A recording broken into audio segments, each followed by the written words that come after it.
ரிப்போர்ட்டில் no sperm scene அப்படின்னு வந்துச்சுன்னா ரொம்ப ஸ்கேரியாக ஃபீல் ஆகும், கன்ஃபியூஷனும் வரும். ரொம்ப பேர் ஏசோஸ்பெர்மியான்னு கேட்ட உடனே ஒஸ்ட்டாக தான் நினச்சிக்குவாங்க. பட் கொஞ்சம் பாஸ் பண்ணுங்கள், இது எண்ட் இல்லை, இதுதான் ஆக்சுவலி என்ன நடக்குது அப்படின்னு புரிஞ்சுக்கிற ஸ்டார்ட். ஏசோஸ்பெர்மியானா இந்த செமன் சாம்பிளில் ஸ்பெர்ம் கண்டுபிடிக்கலன்னு தான் அர்த்தம். பாடி ஸ்பெர்ம் ப்ரொடியூஸ் பண்ண மாட்டேங்குது அப்படின்னு அர்த்தம் கிடையாது. சில கேசஸில் ஸ்பெர்ம் ப்ரொடியூஸ் ஆகுது, பட் அது செமனில் வர மாட்டேங்குது. இன்னும் சில கேசஸில் ப்ரொடக்ஷன் இட் செல்ஃப் கம்மியாக இருக்கலாம். ஸோ இந்த ஒரு டெஸ்ட் தான் ஃபைனல் ஆன்சர் கிடையாது.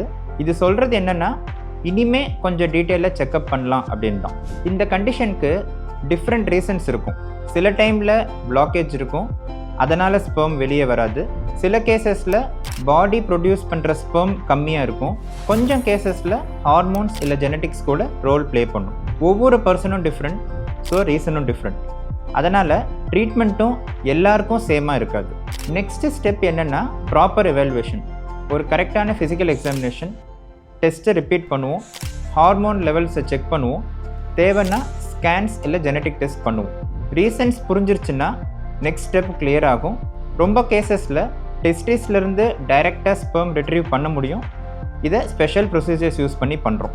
சில கேசஸில் ட்ரீட்மெண்ட் ஹெல்ப் பண்ணும், அதனால் கண்டிஷன் கூட இம்ப்ரூவ் ஆகுது.